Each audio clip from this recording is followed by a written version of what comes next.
Hey everybody, it's Miss Loren from the Westland Area Library, here to do story time with you guys. Before I get started with story time, I always do story soup. If you want to go ahead and make some at home, I'm going to go ahead and go over all of the ingredients that we're going to need, but you can also just pretend and use your imagination with me too, okay?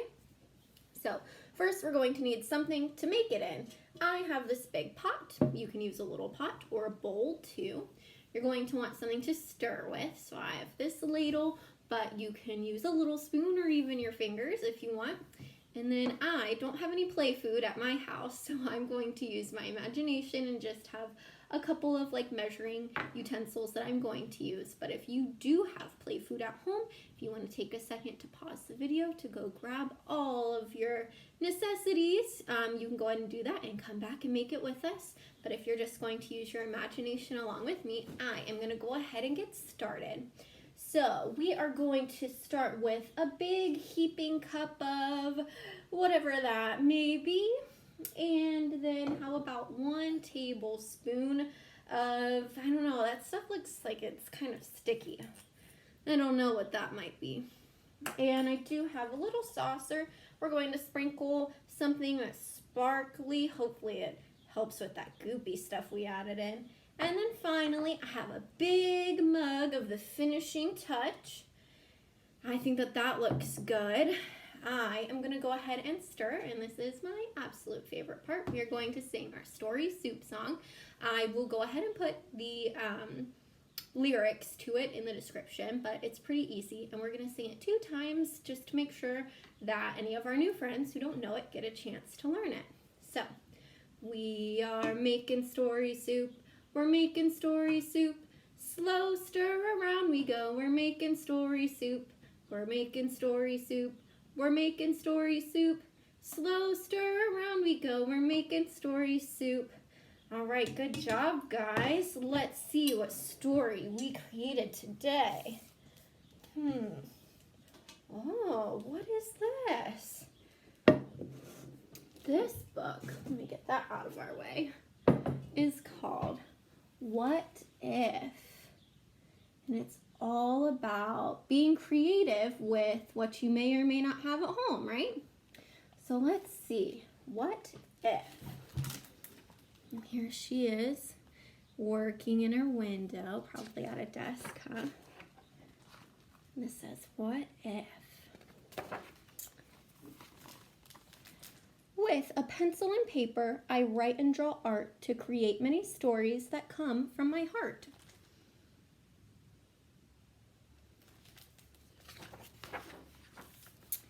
But what if that pencil one day disappeared?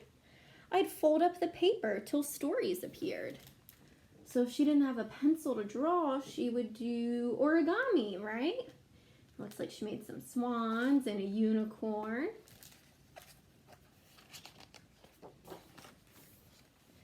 And what if that paper was no longer there?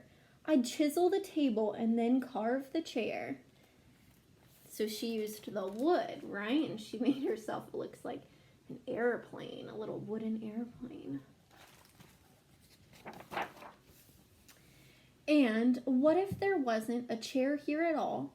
I'd chip and I'd peel at the paint on the wall. I definitely don't suggest doing that. I think she's probably just using her imagination, right? But she's peeling away the paper to reveal a sunshine.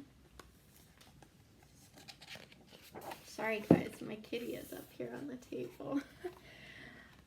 And what if there wasn't a wall anymore? Oh, I might build a story from boards in the floor. Without any floor, I could still use the land and sketch out a tale in the dirt with my hand. So she used her floorboards to make a rocket, and she's counting down 7, 6, 5, 4. And then she said, if I don't have a floor, she's just going to use the dirt. So she's drawing this and imagining that, just using dirt, huh? She said I could still shape the leaves. I could still sculpt the snow.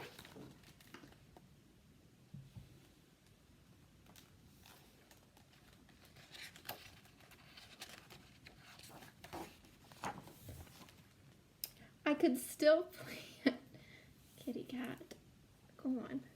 I could still plant the flowers and make kingdoms grow. So she's using her imagination. She said, even if I don't have art supplies, I can find a way, huh?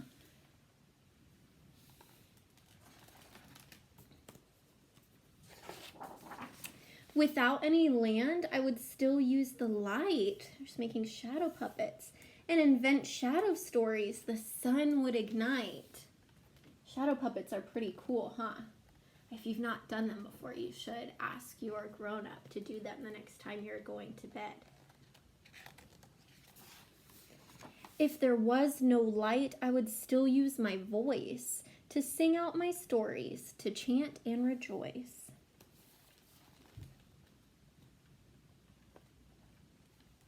Kitty, go on, Jack, go on. Oh, don't holler at me. Sorry, guys. I'd still have my body to twist and to bend, to dance out my stories, beginning to end. So at this point, don't have art supplies.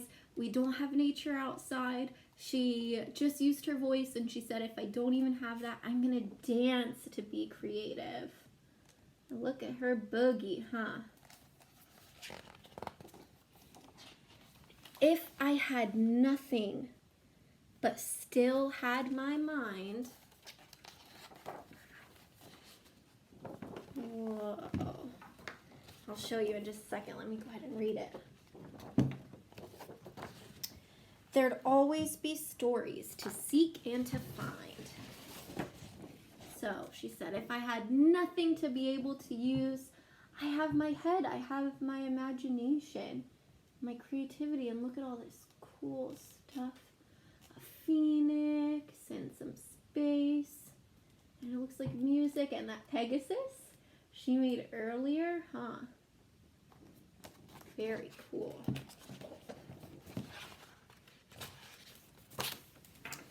If I know nothing but one bit of fate,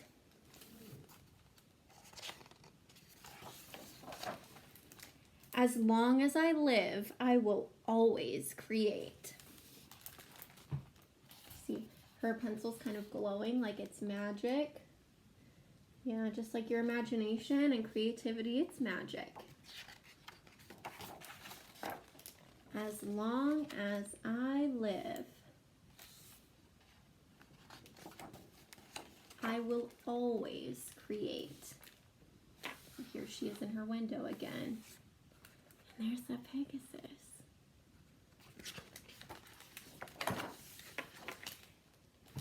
The end. Good job, guys. Miss Loren really loves this book because it shows you that even if you don't have the things you think you need to be creative, you always have something else. And I think that's really important to remember right now while we're all at home, huh?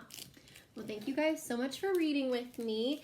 And as always, you can definitely do story soup at home on your own. Use some different ingredients, and you know what? In the comments, maybe on Facebook, or if you decide to do it, you could tag us in it and let me know what kind of stories you guys create. Bye.